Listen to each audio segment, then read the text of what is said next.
5회 시작 함께 하실래요? 안녕하세요. 세상의 모든 정보 아나운서 전주리입니다.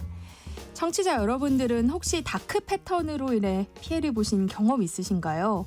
나도 모르는 사이에 유료 사이트에 정기 구독이 돼 있거나 온라인에서 가입한 사이트에 탈퇴 버튼이 없는 경우, 혹은 멤버십을 해지하려고 할 때 내가 마치 큰 혜택을 놓치는 것처럼 팝업 창을 띄우는 행위를 모두 다크 패턴이라고 하는데요.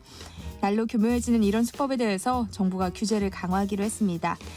전자상거래법을 개정한 건데요. 그럼에도 다크 패턴을 완전히 막기는 어렵다는 전망이 나옵니다. 왜 그런 건지 잠시 뒤 IT 연구소 코너에서 자세히 살펴보겠습니다. 전세 사기가 좀처럼 줄어들지 않고 있고 일부 지역에선 집값이 전세값보다 떨어지면서 전세 보증금을 돌려받지 못하는 사례가 늘고 있는데요. 오늘 짠티크 SS 돈 되는 라디오에서는 전세 계약을 할 때 따져봐야 할 점 꼼꼼히 짚어드릴 예정이니까요. 궁금한 분들 계속해서 함께해 주세요. 저희 방송은 KBS 1라디오 유튜브 채널을 통해서도 실시간으로 시청 참여하실 수 있습니다. 많은 관심 부탁드리면서 KBS 세상의 모든 정보 지금 시작합니다.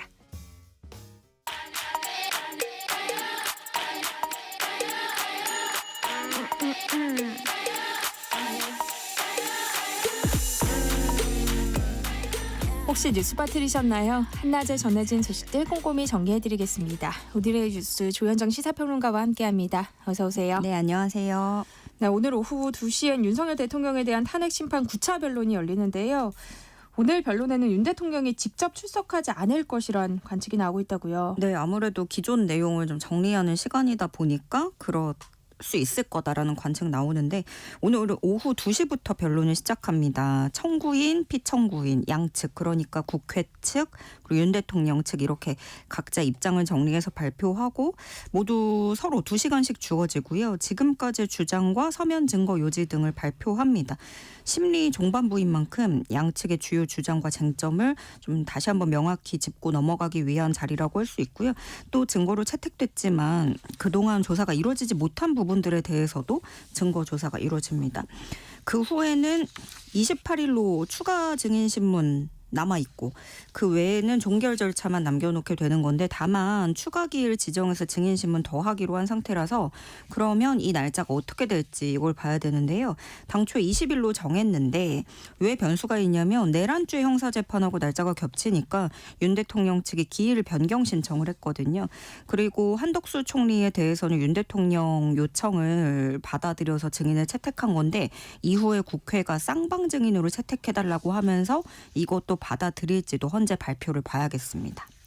네, 문영배 헌법재판소 권한대행이 지난 변론에서 태스크포스 대본이라고 언급한 것을 두고 여러 해석이 나왔는데요.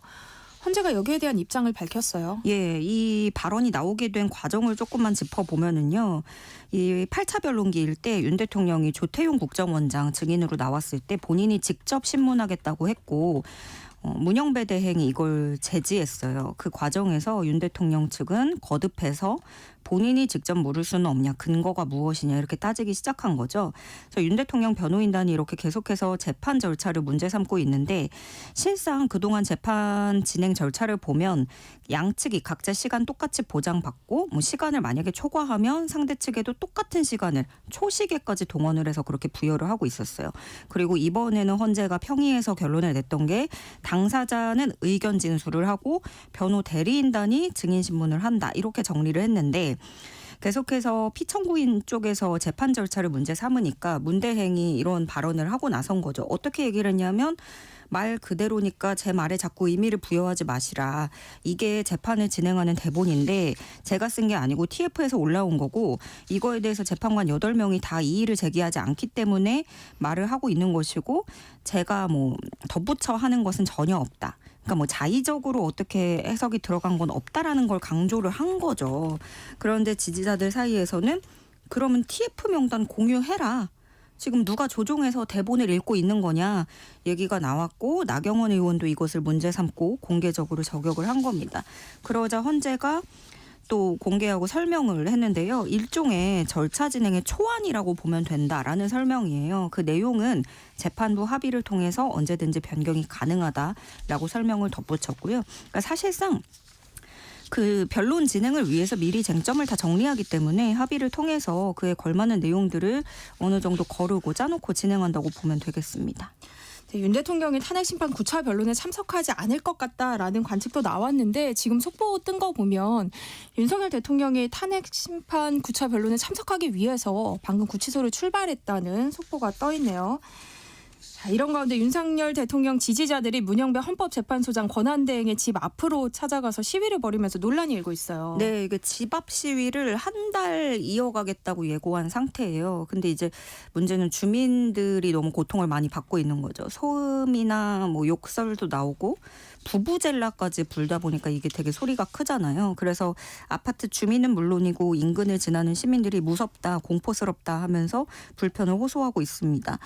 집회가 아니라 순전히 욕만 하고 있다라는 푸념도 나오고 우리나라 집회 중에 이렇게 아파트 앞에서 하던 게 있었느냐, 왜 집에서 이러느냐 이런 불만도 나오는데요. 그러니까 일부 주민들이 집회 참가자들에게 그럼 불편하다 이렇게 항의를 하면 또 일부 지지자들은 주민에게 카메라를 들이대거나 그러니까 유튜브 생중계 중인데 얼굴이 나올 수도 있는 거죠. 그렇게 스마트폰 들이대거나 뭐 욕설을 하고 또 이런 경우도 있었습니다. 한 승용차 운전자가 들어가려고 이제 경적을 울리니까 한 남성이 차에 달려들면서 욕설을 했는데 그러니까 이 현장이 어떠냐면 뭐 빨갱이 이런 욕설들이 주민들을 향해서도 향하고 있는 거예요. 과한 말들이 오가니까 일상을 하고 있는 곳인데 자녀들을 뭐 어린이집 유치원에 등원시키는 부모들도 뭐 두려움을 호소하고 있고 그렇다면 이렇게 사적 거주지까지 찾아가서 시위하고 혹은 협박하는 게 가능할까? 선례를 쉽게 볼 수 있는데요.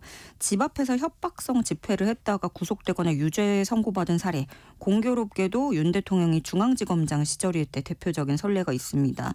그때가 박근혜 전 대통령 수사가 한창일 때인데 박영수 전 특검 집 앞에서 위협하던 일이었어요. 그 당시에 대응을 매우 빠르게 하면서 극우단체 대표가 결국에 유죄를 선고받았고 그러자 이제 박영수 전 특검 집 앞에서 그 윤 대통령 집으로 옮겨갔는데 그 당시에 서울중앙지검장이었죠. 근데 이때도 당시 참가자는 협박 보름여 만에 검찰에 구속됐습니다. 일단 지금 상황은 문영배 대행 집 앞으로 찾아가서 시위를 하고 있는 상황이고 나머지 헌재 재판관 7명 집 앞에도 찾아간다는 계획입니다. 어제 국민의힘이 단독 소집한 국회 국방위 현안 질의에 김현태 707 특수임무단장이出석했는데요. 주요 증인 회유 의혹을 두고 공방이 벌어지기도 했어요. 네, 계엄 당시에 국회에 이제 계엄군들을 데리고 들어갔던 인물이기도 하고 그 김현태 단장의 그 주장은 이렇습니다. 어제 출석해서 얘기했던 거는 국회 단전 시도는 윤 대통령이 아닌 곽종근 전 사령관 지시였고 당시에 비상등이 켜져서 암흑천지는 아니었다. 민주당 의원이 변호사를 소개해주겠다. 메모한 대로 대답해라라고 말했다면서 회유 의혹을 주장한 겁니다.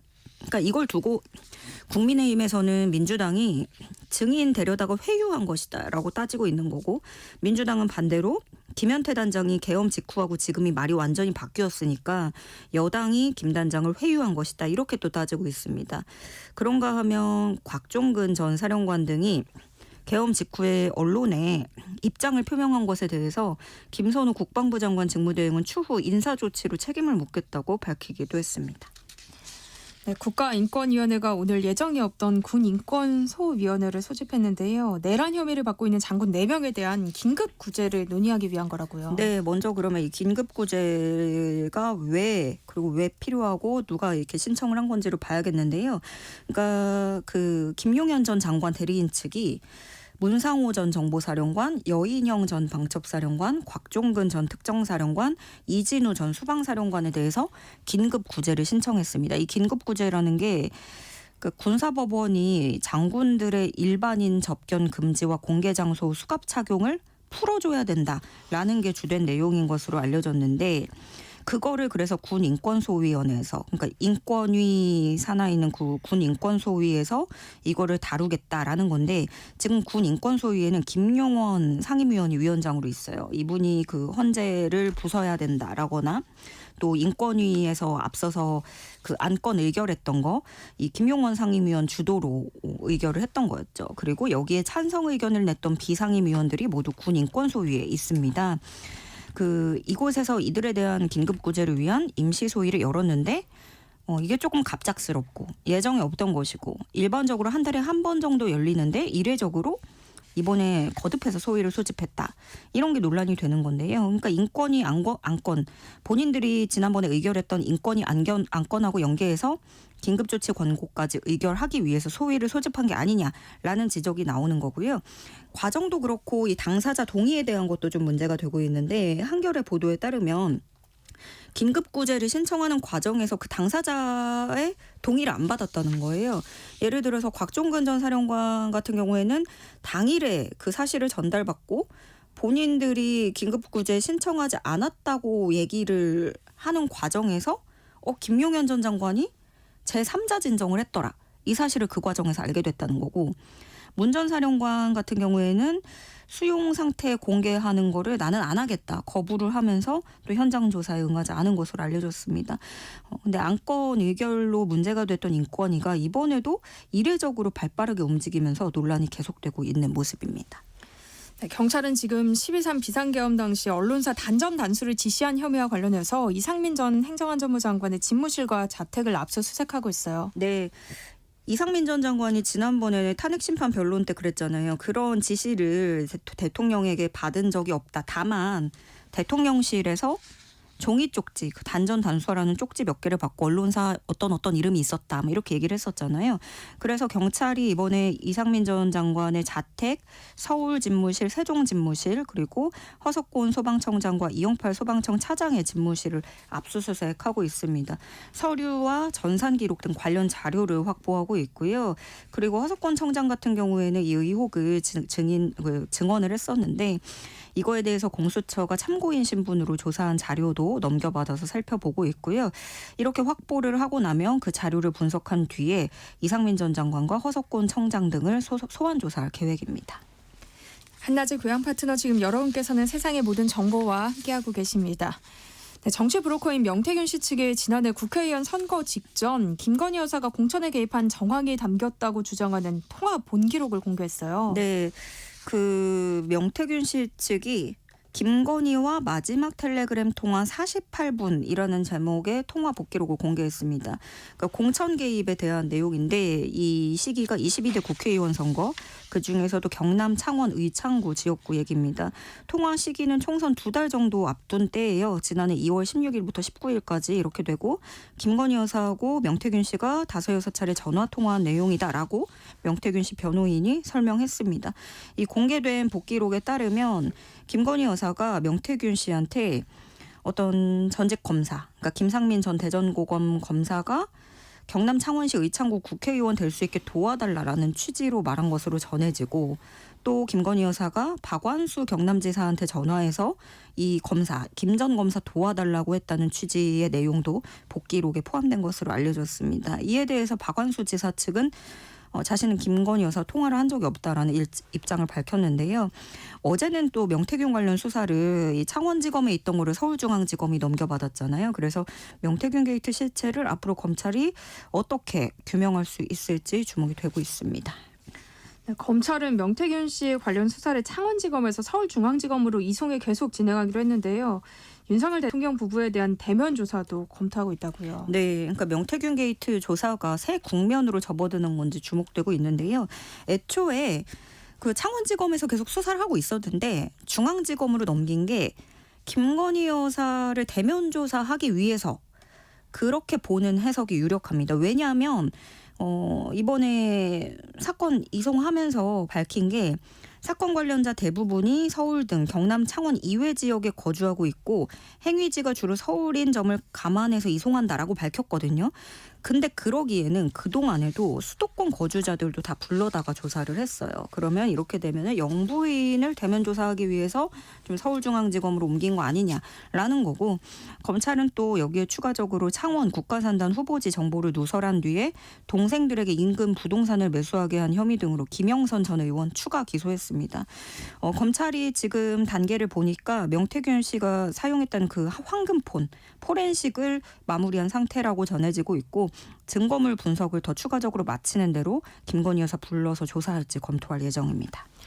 정치권에서는 명태균 특검법이 새로운 내관으로 부상한 상황이에요. 네, 어제는 법사위 법안심사 소위가 이 명태균 특검법안을 상정했지만 여당이 반발하고 전원 퇴장하면서 심사 결론을 내지 못했습니다. 국민의힘은 정치적 목적이라고 보고 있죠. 조기 대선을 노린 여당 후보들을 다 초토화시키기 위한 정치적인 법안이다. 특정 목적을 가지고 있다. 그리고 숙려 기간을 지키지 않으면서 예외적으로 빠르게 진행하고 하는 그런 이유가 무엇이겠느냐. 다 조기 대선 때문이다. 이렇게 보고 있는 거고요. 반면에 야당은 지금 검찰 수사에 진척이 없고 신속하게 수사할 필요가 있는 거기 때문에 이렇게 진행을 해야 된다라는 입장인 겁니다. 야당은 그래서 오는 24일에 소위 다시 열어서 명태균 특검법을 의결하겠다는 방침이고요. 여당은 거부권을 건의하겠다는 방침입니다. 네, 오늘 국회 교육위원회에서는 고 김하늘 양 사망 사건에 대한 현안 질의가 열릴 예정이에요. 네, 교육위는 이주호 부총리 겸 교육부 장관 또 대전교육청 관계자들 불러서 문제 교사에 대한 사전 조치 사항 등 예방을 위한 조치가 제대로 이루어졌는지 이걸 질의할 예정이고 그럼 이 질의를 바탕으로 또 재발 방지책도 논의합니다. 근데 재발 방지책 을 마련해야 된다는 거는 여야 정치권이 모두 공감을 하고 있어서 좀 입법에도 속도를 내고 있는데 그런데 구체적인 내용에서 현실을 얼마나 반영해서 탄탄하게 만들 수 있느냐 이게 관건이잖아요. 가령 뭐 정신병력이 있으면 긴급 조치하고 분리하고 관리한다라고 하지만 이게 자칫 엉성하게 하면 교사들이 병력을 숨기는 상황이 올 수가 있고 그러니까 위원회에 회부된다는 자체가 공무원 조직에서 부담이 되는 거잖아요. 또 정신질환을 증명해야만 된다면 그러면 정신질환이 이 사람 없는데 동료들이 느끼기에 또 학생들이 느끼기에 위협적인 상황이 온다. 이런 것들은 그러면 소견서가 없으면 어떻게 증명할 것인가. 이런 것도 의문의 목소리가 나오고 그리고 또 하나는 하늘입법 검토 단계에서 언급되는 게 교원 평가에 학생이 참여하도록 하는 거. 이것은 또 커다란 부작용을 낳을 수도 있어서 우려가 나오고 있습니다.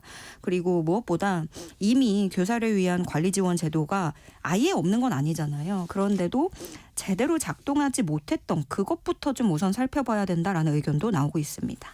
네, 오늘의 뉴스 조현정 시사평론가와 함께했습니다. 고맙습니다. 네, 고맙습니다.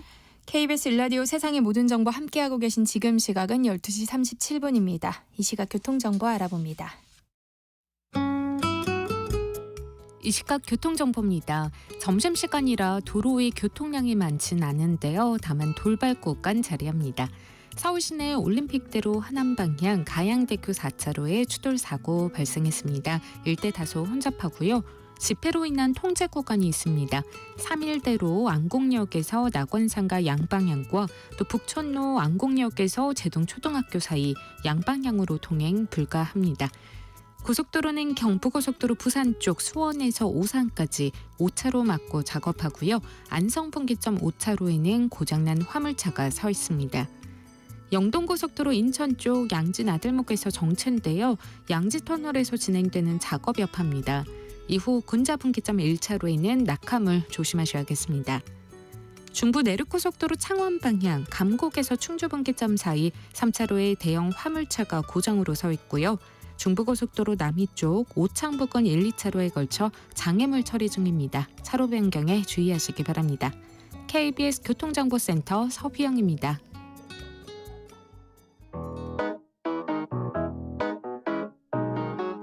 세상의 모든 정보는 청취자분들의 관심과 참여를 기다립니다. 방송 들으시면서 궁금한 점이 있거나 의견 공유하고 싶은 분들 계시면 문자 보내주세요. 추첨을 통해 모바일 쿠폰 보내드리겠습니다. 참여하실 번호는 샵 9730이고요. 짧은 문자 50원, 긴 문자 100원의 이용료가 부과됩니다. 콩 게시판을 통해서는 무료로 참여하실 수 있고요. KBS 1라디오 유튜브 채널을 통해서도 실시간으로 시청 참여하실 수 있습니다. 꼭 알아야 할 정보를 알기 쉽게 전달해드리는 시간입니다. 세상의 모든 지식, 화요일은 IT 이슈 살펴볼 텐데요. IT연구소, 오늘은 IT 커뮤니케이션 연구소 김아람 이사와 함께합니다. 어서 오세요. 네, 안녕하세요. 네, 공정거래위원회가 다크 패턴에 대한 규제를 강화하기로 했어요. 네, 간단하게 말하면 다크 패턴과 관련된 소비자의 피해를 방지하고 사업자가 위반하는 경우에는 처벌을 내릴 수 있도록 명시했다는 게 좀 핵심이라고 할 수가 있겠습니다. 좀 더 자세히 살펴보면 소비자가 웹사이트나 모바일 앱 아니면 어떤 디지털 이런 것들을 사용을 할 때 의도치 않게 좀 불리한 조건이나 결제를 진행하게 되는 경우가 있어요. 이런 것들을 방지할 수 있도록 구체적인 규제 조치 마련하는 데 중점을 두고 있습니다. 이 개정 전자상거래법 보면 다크 패턴의 대표적인 사례로 6가지를 명시를 하고 있습니다. 6가지가 숨은 갱신, 순차 공개 가격 책정, 특정 옵션의 사전 선택, 잘못된 계층 구조, 또 취소, 탈퇴 등의 방해, 반복 간섭 이렇게 6개로 명시가 되었고요. 이러한 다크 패턴에 따른 소비자의 피해를 예방하기 위해서 좀 세부적인 조치들도 함께 명시를 했습니다. 이 기존의 법 같은 경우에는 소비자를 기만하는 경우 이런 식으로 굉장히 포괄적이고 모호하게 이야기가 되어 있었거든요. 근데 그거를 좀 명시적으로 표현을 해서 처벌하기 쉽게 이렇게 만들었다는 게 이번 개정의 핵심이라고 할 수가 있겠습니다. 그런데 다크 패턴이라는 게 정확하게 뭘 말하는 거예요? 네, 아마 제가 사례를 설명드리면 다들 공감을 많이 하실 것 같아요. 네. 이 웹이나 모바일 앱을 사용하다가 자신의 의사와 다르게 행동하도록 만들기 위해서 고의적으로 설계된 디자인 요소나 전략을 의미하는데요. 쉽게 말하면 눈속임 상술 이렇게 표현을 할 수가 있을 것 같아요. 예를 들어서 이런 거예요. 어디에서 이거 되게 무료 서비스예요 라는 걸 보고 가입을 했단 말이죠. 근데 일정한 시간이 지나면 나도 모르게 자동 결제가 이루어지고 있는 거예요. 네. 근데 잘 보면 그 홍보지에 무료 체험이 끝나면 자동 결제 이렇게 되게 콩할 만한 글자로 써 있는 거죠. 네. 아니면 온라인 페이지 쫙 보다가 광고 팝업 같은 것들이 굉장히 많이 뜨잖아요. 보기 싫어서 X 버튼을 누르려고 했는데 창이 닫히지는 않고 온라인 쇼핑몰 페이지로 이동을 하는 거예요. 이것도 잘 보면 진짜 X 버튼이 구석에 이렇게 있고 가짜 X 버튼을 누르게 이렇게 유도하는 경우들이 있습니다. 이런 것들을 이제 다크 패턴이다 라고 이야기를 하는데 사실 이런 게 그냥 만들어지는 게 아니라 다 이제 전문가들의 솜씨가 들어가 있는 거예요. 이 소비자들의 행동 심리라든가 패턴 같은 것들을 분석해서 적용을 한 결과물인데 이런 행동 분석을 잘 쓰면 소비자들이 굉장히 편리하게 쓸 수가 있지만 이렇게 금전적인 손실이나 불리하게 계약하게 만드는 이렇게 사용이 되는 경우들이 굉장히 많이 있습니다.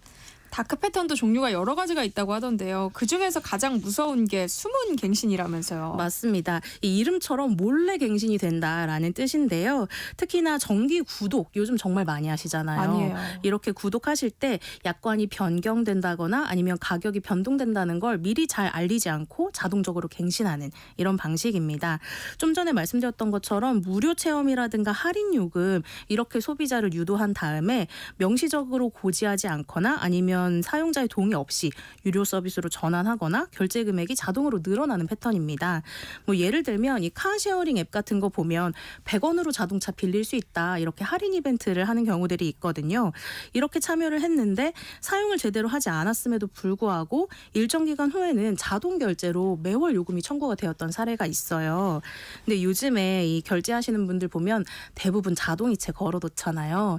자동이체 걸고 까먹는단 말이죠. 잘 확인 안 해요. 네, 그래서 얼마가 나가는지 잘 모르는 경우들이 굉장히 많기 때문에 자신이 피해를 받는지도 모르는 이런 소비자들이 굉장히 많다라는 게 무서운 부분이라고 할 수가 있겠습니다. 또 인터넷에서 뭐 최저가 검색 같은 거 했는데 그래서 제일 싼 거 들어가서 막상 결제하려고 보면 내가 봤던 가격하고 다를 때가 있어요. 근데 이런 것도 다크 패턴의 일종이라고요. 맞습니다. 이런 경우 정말 많으실 텐데요. 이런 다크 패턴을 일컬어서 순차 공개 가격 책정이라고 합니다. 그러니까 상품이나 서비스의 가격을 초기에는 낮게 보여주다가 결제하다가 보니까 계속 추가 비용, 숨겨진 비용 이런 게 계속 차례대로 나타나는 거예요. 최종 결제 금액을 보면 내가 처음에 봤던 그 가격이 아닌 이런 패턴 굉장히 많이 보셨을 텐데 네. 특히나 이 호텔이나 숙소 같은 거 예약할 때 이런 다크 패턴이 굉장히 많이 사용이 되고 있습니다. 저도 그런 기억이 있어요. 이게 다크 패턴이었군요. 그런데 프로그램을 설치할 때 나도 모르게 또 다른 프로그램들이 같이 설치되는 경우도 있잖아요. 이것도 혹시 다크 패턴이에요? 네, 맞습니다. 이 다크 패턴은 특정 옵션의 사전 선택 이렇게 이야기를 하는데요. 이 소비자가 선택을 하지도 않았는데 별도로 미리 옵션에 체크가 되어 있는 거예요. 그래서 결과적으로는 예상치 못하게 비용을 발생하게 한다거나 가입을 유도한다거나 이런 경우들이 있습니다. 그러니까 예를 들어서 온라인 쇼핑몰에서 결제를 하는데 체크가 되어 있어서 나도 모르게 내 정보가 보험사에 넘어간다던가 아니면 추가 결제가 뭔가 이루어진다든가 이러한 다크 패턴을 이야기를 합니다. 근데 지금까지 소개해드린 거 말고도 굉장히 많은 다크 패턴들이 있어요. 근데 전자상거래법에서 규제하는 다크 패턴이 3가지 정도 더 있는데요. 잘못된 계층 구조라는 게 있습니다. 이 이름이 조금 어려운데 네. 이런 거예요. 사용자한테 유리한 옵션은 작게 표시가 되어 있고 불리한 옵션이 엄청 크게 표시되는 이런 것들을 이 잘못된 계층 구조라고 합니다. 그러니까 사실은 선택할 필요가 없는데 소비자가 반드시 선택해야 하는 것처럼 크게 강조해서 디자인을 해놓는 거예요. 특히 유료 회원 가입 같은 거 유도를 할 때 이제 추가 혜택 같은 거는 굵게 강조하고 좀 불리한 옵션 같은 거는 작게 표시를 해서 소비자가 의도하지 않게 이렇게 옵션을 선택하게 되는 이런 경우들이 있고요. 취소와 탈퇴를 방해하는 다크 패턴도 있습니다.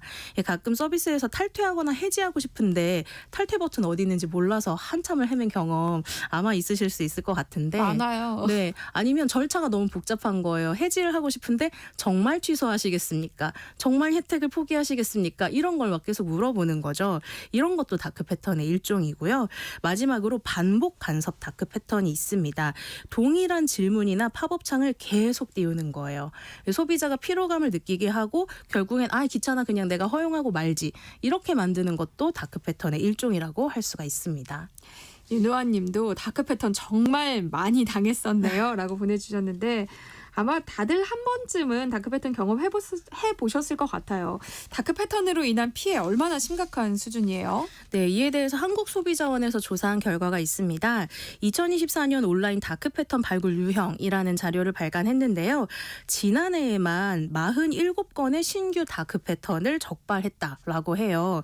각 사업자에게 시정 권고문을 보낸 걸로 확인을 했는데 사실 이게 1년 전인 2023년에도 실태 조사를 한 적이 있었거든요. 네. 근데 당시에 국내 온라인 쇼핑몰 20곳을 대상으로 조사를 했는데 429개의 다크 패턴을 적발했다라는 거예요. 그러니까 하나의 쇼핑몰에서 20개 이상의 다크 패턴이 적용이 되었다라는 거죠. 근데 2024년에 조사했는데도 47개가 더 적발이 됐다라는 건 새로운 다크 패턴이 1년간 일주일에 한 번꼴로 나타났다. 이렇게 해석을 할 수가 있겠습니다. 구체적인 피해 사례를 좀 더 살펴보면 좋을 것 같은데요. 네, 특히나 여행업계에서 피해를 본 사례들이 굉장히 많아요. 작년에 한 글로벌 여행 플랫폼 기업이 방송통신위원회의 사실조사를 받았습니다. 이 기업이 다크 패턴 때문에 굉장히 많은 소비자들에게 항의를 받은 경험이 있는데 2023년 기준으로 보니까 한 해 동안만 피해 구제 신청을 한 건수가 324건이었대요. 그만큼 많은 피해자들이 피해를 봤다라는 건데 특히나 환불 서비스에서 다크 패턴이 심각했던 걸로 알려졌습니다. 어떤 일부 호텔이나 항공권 같은 경우에는 예약한 다음에 이유에 상관없이 취소가 안 된다.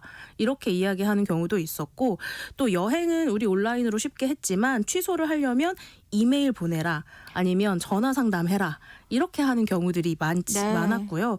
또 이 고객센터에 전화를 해도 수차례 전화를 받지 않고 또 메일도 답변이 없어서 결국 포기했다. 이런 소비자들의 증언이 굉장히 줄을 이었습니다. 또 모 호텔의 경우에는요. 광고할 때에는 객실 가격을 69만 원으로 홍보를 했는데 막상 사이트에 들어가서 결제를 하려고 보니까 세금 붙고 봉사를 붙고 이렇게 해서 84만 원이 결제되도록 한 거예요. 근데 이거를 미처 인지하지 못한 고객들이 그대로 높은 금액을 결제를 해서 피해를 본 사례들이 있기도 했습니다.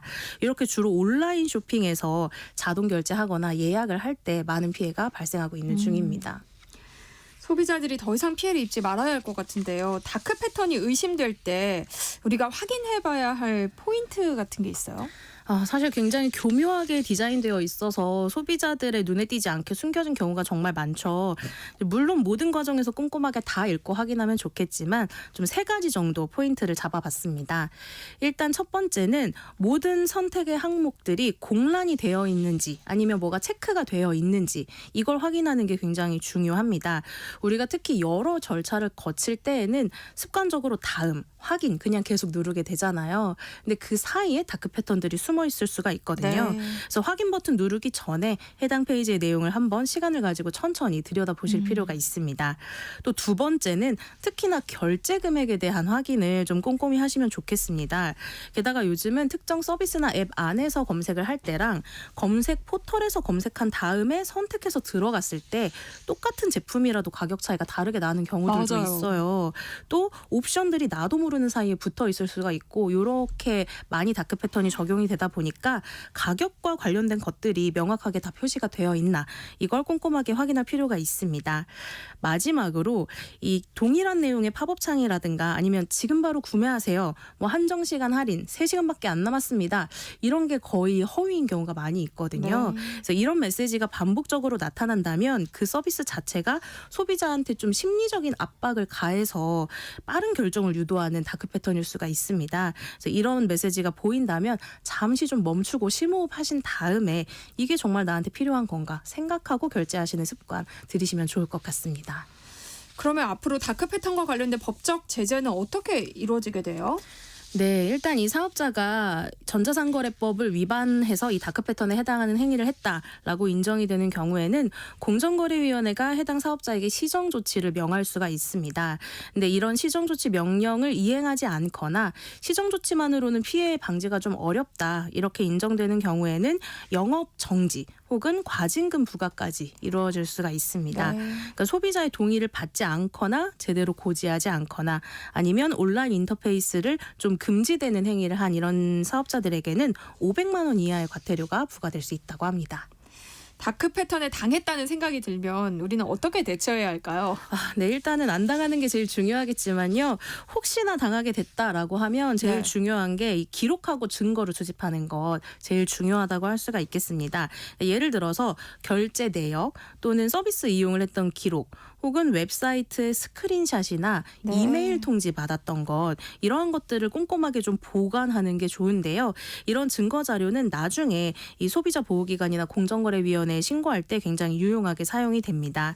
또 다른 이용자들은 어떤지 비교하는 것도 좀 필요한데요. 그러니까 예를 들어서 동일한 서비스를 이용한 다른 사람들의 후기를 봤는데 내가 좀 단순히 실수로 인해서 이렇게 잘못된 결정을 했을 수도 있잖아요. 근데 비슷한 소비자가 굉장히 많다. 라고 하면 다크 패턴에 의한 집단적인 피해일 가능성이 굉장히 높습니다. 그래서 이러한 경우에는 그 이용자들의 후기를 같이 취합을 해서 사업자와 해결을 시도하는 방안으로 진행을 하시면 좋을 것 같아요. 이제 가장 중요한 것은 사업자의 고객센터에 연락해서 자신의 피해 사실을 알리고 문제 해결을 요청하는 건데요. 이 경우에도 사업자와 통화한 내역 또 이메일 이런 것들 꼼꼼하게 확인하시는 게 중요하고요. 네. 만약에 사업자랑 직접 해결이 안 됐다. 아주 안타깝지만 네. 이러한 경우에는 이 공정위 소비자 상담센터나 혹은 한국소비자원에 신고해서 도움을 받으셔야겠습니다.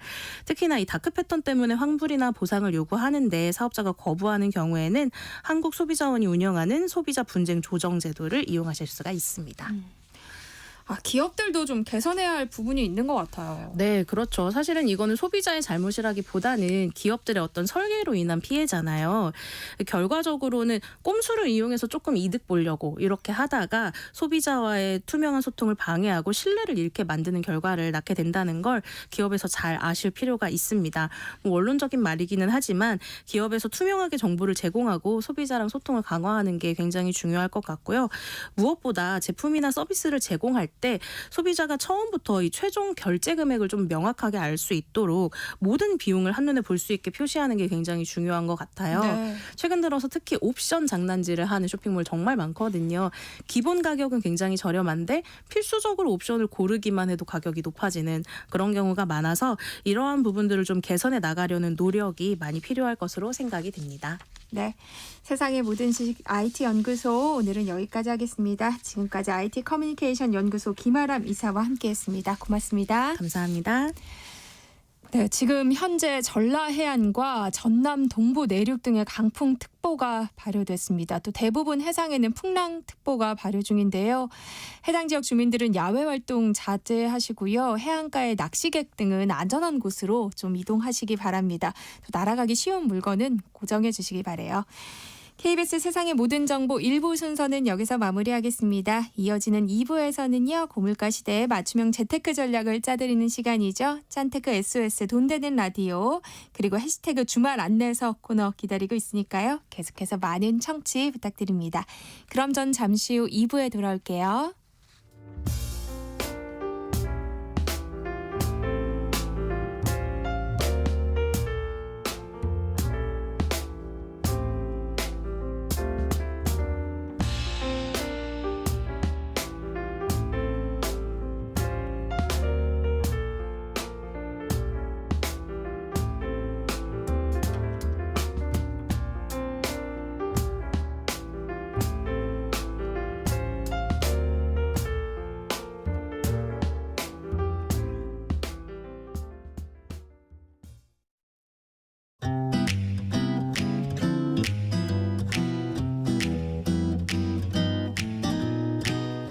안녕하세요. 바른말 고운말입니다.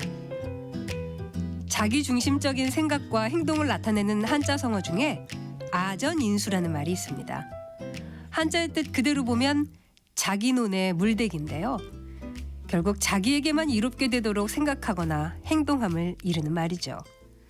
예를 들어 자기들에게 불리할 때에만 원칙을 내세우는 그들의 태도는 아전인수 그 자체였다. 이렇게 말할 수 있습니다. 또 우리말식 표현인 제논의 물대기를 사용하는 경우에는 진리를 탐구하는 것이 제논의 물대기 정도에만 머물러서는 안 된다처럼 표현할 수 있겠습니다. 이와 비슷한 한자 성어로 견강부회라는 말도 있는데 이는 이치에 맞지 않는 말을 억지로 끌어붙여 자기에게 유리하게 함이란 뜻입니다. 이 표현은 도리나 이치와는 상관없이 자신의 주장만을 내세우면서 우긴다거나 지나치게 자신의 의견만을 고집하면서 다른 사람의 견해에는 전혀 귀를 기울이지 않는 사람을 가리킬 때 쓰는 것입니다. 예를 들어 자신들의 주장을 관철하기 위해 어떤 근거도 없이 견강부회하는 설명을 해서는 안 된다. 이렇게 말할 수 있겠습니다. 우리가 세상을 살아가면서 아전인수하거나 견강부회하기보다는 역지사지로 상대편의 주장에 귀를 기울일 필요가 있을 것입니다. 지금까지 바른말 고운말 아나운서 국혜정이었습니다.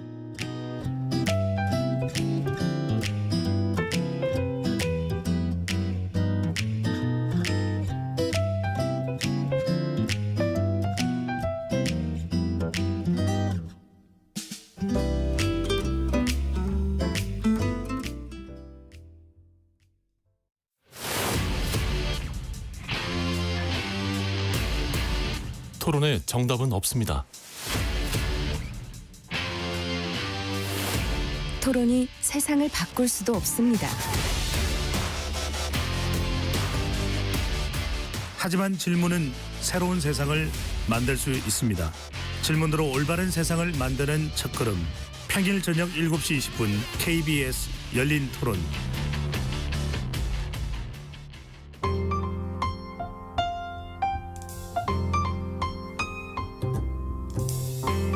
하루 보내고 계신가요? 눈코 뜰 새 없이 바쁘게 지나가는 한 주. 월요일부터 금요일, 매일 밤 10시부터 12시까지는 오롯이 당신만을 위한 시간입니다. 당신을 위한 지식 쉼터. 오늘 밤 일라디오.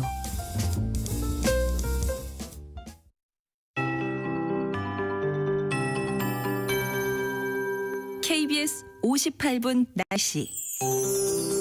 절기 우수지만 추위의 기세가 더 강해졌습니다. 현재 강원 산지와 경북 북동 산지에는 한파주의보가 발효 중이고요. 전국적으로 평년 기온을 3도에서 5도 정도 밑돌고 있습니다. 오늘 예상 낮 최고 기온이 서울 1도, 강릉, 대전, 광주 4도, 대구와 제주 6도 등에 머물겠습니다.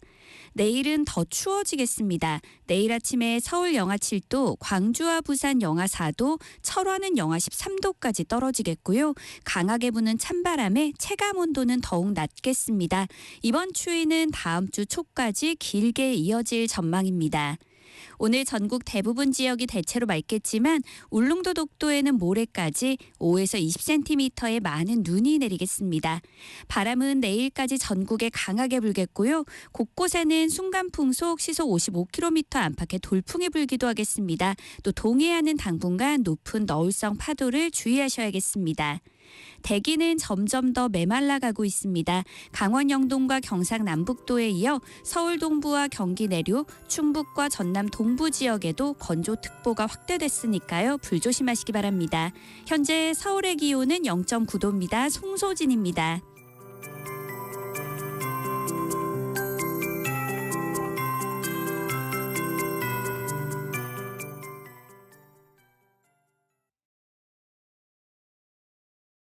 정성을 다하는 국민의 방송 KBS가 한시를 알려드립니다. AM 711kHz, FM 97.3MHz, KBS 1라디오입니다. HLKA.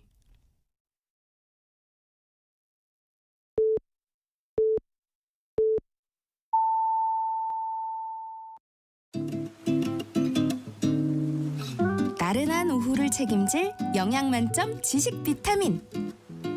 세상의 모든 정보.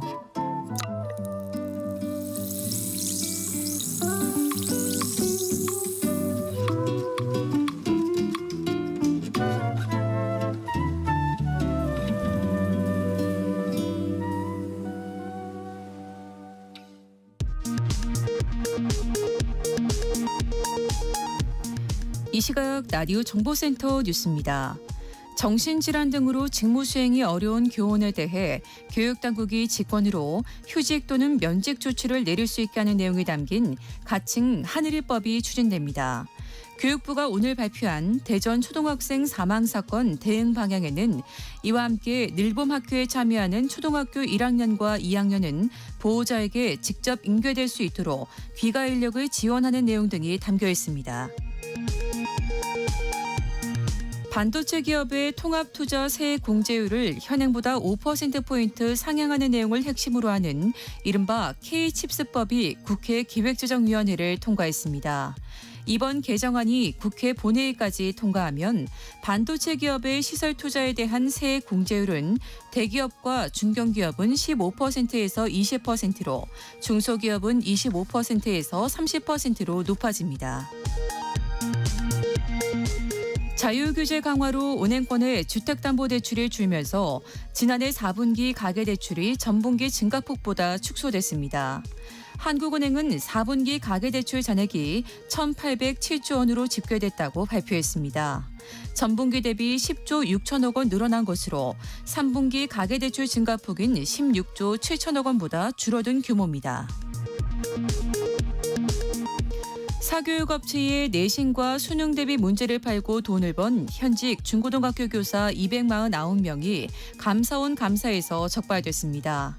해당 교사들이 2018년부터 2023년 6월까지 사교육업체로부터 받은 금액은 약 213억 원, 1인 평균 8,500여만 원이었습니다.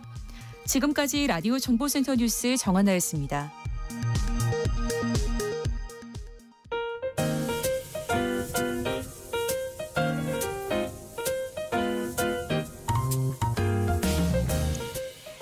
정신없이 바쁜 하루, 지금 우리 주변에서 벌어지고 있는 사건 사고 소식들 한숨 돌리며 살펴보시죠. 하프타임 뉴스 임선우 뉴스캐스터와 함께합니다. 안녕하세요. 안녕하세요. 네, 경기 수원에서 한 임대인이 잠적해 청년들이 전세금을 뗄 위기에 처했다고요. 네, 세입자 수백 명의 보증금 700억 원을 가로채 달아났던 수원 일가족 전세 사기 사건 기억하실 텐데요. 수원에서 다세대 주택을 보유한 임대인이 또 잠적하는 일이 벌어졌습니다. 지은 지 2년이 채 안 된 신축 다가구 주택인데 건물주가 이 주택을 담보로 20억여 원을 대출하고 연락이 끊기자 법원은 최근 이 건물에 대해 경매 개시 결정을 내렸습니다. 세입자 가운데에는 대출로 보증금을 마련한 청년들이 많았는데요. 일부는 등기부등본에 근저당이 설정돼 있었지만 문제가 될 줄 몰랐다고 합니다. 공인중개사가 하는 말이 집 가액이랑 땅 가액이랑 해서 근저당 잡힌 것의 2배 가격 정도를 이야기하니 어느 정도 괜찮겠구나 하고 덜컥 계약을 했다고 하고요. 이제가 사회에 발을 들인 한 20대 세입자는 취업하자마자 전세 보증금 1억 2천만 원 가운데 8천만 원을 대출받았다고 하네요. 그런데 이 잠적해버린 임대인 경매 개시 직전까지도 전월세 계약을 했다고 하는데요. 이른바 깡통 전세일 가능성이 높아 보입니다. 세입자 15명이 낸 전월세 보증금은 모두 15억 원이 넘는데 대부분이 대출로 보증금을 마련한 20, 30대 청년들이어서 안타까움을 더하고 있습니다. 네, 이런 전세 사기 우려 때문인지 요즘은 전세보다 월세를 선호한다고요. 네, 전세 대신 월세를 선택하는 사람들이 많아지면서 월세 고공행진도 계속되고 있는데요. 지난달 서울 아파트 월세 지수는 관련 통계를 작성하기 시작한 2015년 12월 이후 최고치를 기록하기도 했습니다. 고가 월세 계약도 늘고 있습니다. 100만 원 이상이 40%에 달했고 500만 원 넘게 내는 경우도 6배나 늘었다고 하고요. 탄탄한 월세 수요에 오죽하면 외국계 자본들도 달려들고 있습니다. 캐나다 연금투자위원회는 임대주택 개발을 위해 1,300억 원을 투자할 예정이고요. 지난해 11월에는 모건 스탠리가 서울 강동구 길동 임대주택의 새 집주인이 되기도 했습니다. 정부도 민간 자본의 힘을 빌려 중산층도 거주할 수 있는 새로운 장기 임대 주택을 공급하기로 했는데요. 기업의 임대료 규제를 풀고 세제 혜택을 줘 그동안 공공 중심으로 운영했던 임대주택 시장을 민간에 개방하기로 한 겁니다. 전문가들은 신유형 장기 임대 주택 도입 시 주거 서비스의 질이 높아지고 이에 따른 일자리 창출 효과도 기대된다 보고 있습니다. 다만 활성화되려면 민간 임대주택법 개정이 필요한데 현재는 관련법 전부가 국회에 발이 묶인 상황입니다. 정부는 2월 임시국회 때 법안 심사를 진척시키겠다는 계획이지만 조기 대선 전국을 맞아 쉽지 않을 것이란 우려가 나오고 있습니다. 부산 반얀트리 화재의 원인이 무리한 속도전 때문이라는 지적이 나오고 있어요. 네, 화재로 현장 작업자 6명이 숨진 부산 반야트리 리조트 공사장에 대한 수사에 속도가 붙고 있는데요. 경찰은 개장을 앞당기기 위해 무리한 공사를 하다 사고가 난 것은 아닌지 들여다보고 있습니다. 공사 현장은 지난해 12월 지자체에서 준공 승인을 받은 뒤 막바지 작업이 한창이었다고 합니다. 시공사인 삼정기업이 밝힌 공정률은 97%였는데요. 하지만 현장에 가보니 철골과 비계가 그대로 노출돼 있고 준공 승인을 받았다는 말이 무색할 정도였다고 합니다. 지자체가 뒤늦게 문제를 인지하고 문제를 제기하자 삼정기업은 구조물 공사라 신고 대상이 아니라는 입장을 밝힌 것으로 확인됐고요. 사고가 났던 반얀트리는 오는 4월에서 5월 중에 본개장을 앞두고 있었는데 실제로 오는 5월 말이면 3천억 원대 PF 대출이 만기가 돼 무리한 공사를 벌이다 사고가 난 것은 아닌지 의심스럽습니다. 사고 당시에도 40여 개 하도급 업체에서 근로자 800여 명이 동시에 투입될 정도로 어수선했고요. 건설업계도 준공 승인도 끝난 현장에 800여 명이 투입된 건 이례적인 상황으로 보고 있습니다. 네. 숨진 6명의 근로자도 인테리어부터 가구 설치 등 역할이 제각각이었다고 하는데 부동산 업계에서는 본 개장 전에 시범 운영을 하려고 했다는 것이 정설처럼 나오고 있습니다.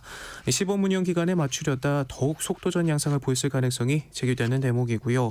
경찰은 화재 감시자 배치 여부에 대해 집중 조사하는 한편 시공사인 삼정기업과 현장 책임자 등에 대한 조사와 압수수색도 진행할 예정입니다. 빈약한 화재 감시자 규정이 잇따른 화재의 원인이 되고 있다는 지적도 있던데요. 네, 부산 화재의 경우 용접 불티 관리에 소홀했고 현장 노동자들의 대피가 원활하지 못했던 점을 고려하면 화재 감시자가 아예 없었을 가능성도 거론되고 있는데요. 화재 감시자는 건설 현장에서 용접 등의 고온 작업을 감시하고 사고 발생 시에는 즉각 대응하는 아주 중요한 역할입니다. 그런데 문제는 이런 역할을 맡는 화재 감시자에게 별도의 자격이 요구되지 않는다는 점입니다. 건설업 기초안전보건교육 4시간, 특별안전보건교육 4시간 모두 8시간의 형식적인 교육만 들으면 화재 감시자 임무를 수행할 수 있다고 합니다. 건설업 기초안전보건교육의 경우 수강 내용 습득 여부를 확인할 수 있는 시험 절차가 따로 없고 또 한 번 이수증을 발급받으면 갱신이나 재교육도 필요 없다고 하고요. 특별안전보건교육은 작업 시작 전 4시간을 들은 이후 나머지 12시간은 3개월 이내 나눠서 이수하면 끝이라고 합니다. 사실상 8시간의 교육만 듣고도 건설 현장에서 화재를 감시하고 초기 단계 진화를 맡는 막중한 임무를 짊어지게 되는 셈이죠. 이렇게 절차도 간단하고 현장에서 크게 몸쓰는 일도 없다 보니까 오죽하면 화재 감시자 자리를 단기 꿀알바로 부르기도 한다고 하는데요. 실제로 화재 감시자 업무를 해봤다는 한 시민은 돈을 벌기 위해 잠깐 하는 게 대부분이고 화재 대응 요령이나 감시 등 책임감이나 전문성을 요구하는 현장도 많지 않다 말합니다. 그 누구보다 막중한 임무를 가진 화재 감시자가 별반 할 일 없는 꿀알바로 취급받는 이 현실이 화재에 얼마나 둔감한지 잘 보여주는 사례 같고요. 허술한 규정이 참사를 부른다는 거, 소잃고 외양간 고치는 땜질식 처방 이제는 그만할 때도 되지 않았나 싶습니다. 의대 광풍이 불면서 수천만 원짜리 학원까지 등장하고 있다고요? 네, 재수, 삼수를 해서라도 의대에 가겠다는 사람들이 많아지면서인데요. 내일까지 정시 모집 추가 합격자 발표가 마감되는 가운데 입시업계의 관심은 2026학년도 N수생 규모에 쏠려 있습니다. 지난해 대규모로 이뤄진 의대 증원에 따른 기대감으로 올해 N수생 수가 2001학년도 이후 최대가 될 것이란 예상이 나오고 있는데요. 최근 사교육 카르텔의 중심으로 집중 공격을 받았던 입시학원 시대인재가 운영하는 대형 기숙학원이 논란입니다. 개강 전부터 대기자가 줄을 서고 있다는데 수강료가 월 최소 400만 원이라고 하고요. 1년간 수강료와 교재비 등을 모두 합치면 자그마치 6천만 원, 의대 6년 과정의 등록금을 합친 수준과 맞먹습니다. 재수 1년은 집안 기둥뿌리를 뽑아버리는 1년 징역형이란 우스갯소리까지 나오는데도 수험생과 학부모가 매달 수백만 원에 달하는 수강료를 기꺼이 투자하는 이유는 역시나 의대 증원에 대한 기대감 때문입니다.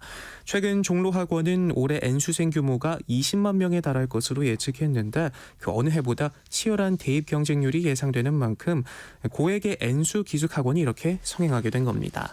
한 입시업계 관계자는 시대인재는 현 정부의 사교육 카르텔 의혹의 칼을 가장 세게 맞은 곳인데 아이러니하게도 정부의 의대 증원 정책에 성황을 이루고 있다 평가했고요. 전문가들은 입시업계 등을 중심으로 불고 있는 의대 광풍에 대한 인재 불균형 같은 부작용을 우려하고 있습니다. 요즘 직매립 금지를 앞두고 이 수도권 쓰레기 대란을 우려하는 목소리가 커지고 있는데요. 완공되는 소각장이 한 군데도 없다고요. 네, 내년부터 수도권 지역의 생활 폐기물 직매립을 금지하는 조치가 시행되지만 말씀하신 것처럼 이에 맞춰 내년 완공되는 지자체 소각장은 한 군데도 없는 것으로 파악됐는데요. 정부가 지역 주민들의 수용성을 확보하기 위해서 각종 당근책을 꺼내들고 있지만 반대에 부딪혀 사업이 좀처럼 진척되지 않거나 착공 시기가 줄줄이 밀리고 있기 때문입니다.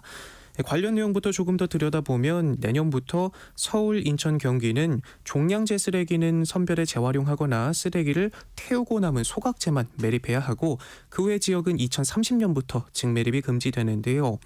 서울에서 인천 수도권 매립지로 내보내는 생활 폐기물 매립량은 하루에만 800톤에서 1000톤 규모에 이르는데 쓰레기 소각장 건립에 대한 주민들 반대가 심해서 사업 추진이 차질을 빚으며 발등에 불이 떨어진 상황입니다. 서울시의 경우 주민들이 낸 행정소송에서 패소하면서 2028년 완공을 목표로 한 소각시설 계획이 꼬였고요. 인천도 사정이 다르지 않습니다. 당초 동서남북 이렇게 4개 권역별로 소각시설을 늘릴 계획이었는데 현재 송도 한 곳을 제외하고는 확정된 곳이 없고요. 청라 소각장의 경우 앞서 맺은 협약에 따라 내년까지만 운영한 뒤 폐쇄돼야 하는데 이를 대체할 소각시설을 지어야 하지만 주민 반대에 부딪혀 아직까지도 입지를 정하지 못한 상태입니다. 경기도도 상황은 비슷하고요. 이에 정부는 지역 주민들에 대한 지원 범위를 대폭 늘리는 당근책을 내놓고 있지만 그럼에도 호응하지 않았고 지자체들은 기약 없이 밀리는 소각장 건립에 발만 구르고 있는 상황입니다. 지자체에서 소각장을 짓지 못할 경우 민간 소각장에 위탁해 쓰레기를 처리하는 방법도 있지만 비싼 비용이 문제라고 하고요.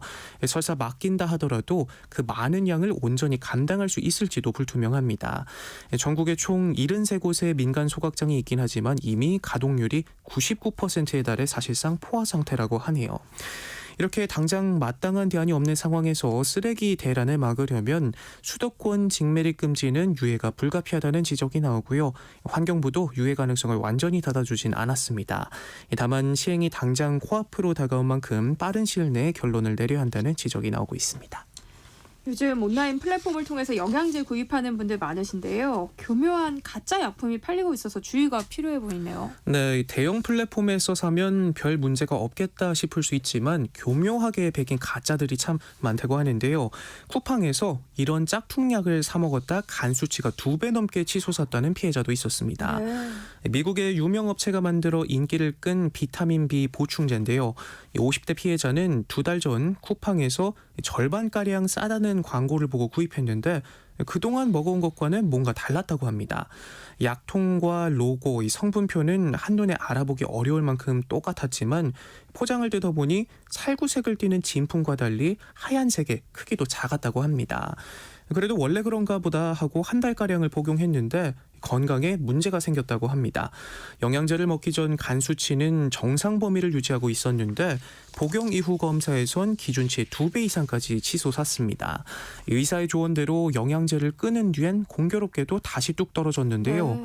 자가 면역 질환을 앓고 있어서 매달 간 기능 검사를 받아왔는데 이렇게까지 치솟은 건 처음이라고 말합니다. 문제의 영양제를 판 업체의 사무실 앞에는 고객들이 반품한 택배만 덩그러니 놓여 있을 뿐 아무도 없었다고 하고요. 쿠팡 측은 환불 조치와 함께 해당 상품 판매자에 대한 영구 판매 중지 조치를 취했고 유사한 사례가 재발하지 않도록 모니터링하겠다 밝혔습니다. 이렇게 영양 보조용 건강기능식품의 해외 직접 구매는 해마다 크게 늘어서 지난해에는 1,580만 건을 넘겼는데 싸다고 덜컥 장바구니에 담아서는 안 되겠습니다. 네.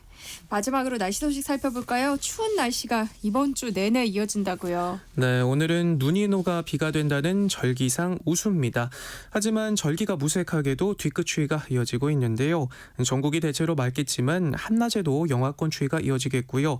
이번 주 내내 강추위가 이어지다가 다음 주 초반부터 기온이 오름세로 돌아선다고 하니까요. 나가실 때 꼭 외투 챙기시고요. 건강관리 유념하셔야겠습니다. 네, 지금까지 임선우 뉴스캐스터와 함께했습니다. 고맙습니다. 고맙습니다. 내일 점심 메뉴 추천. 귀로 듣는 푸짐한 지식 한 상 어떠세요? 세상의 모든 정보. 아나운서 전주리입니다.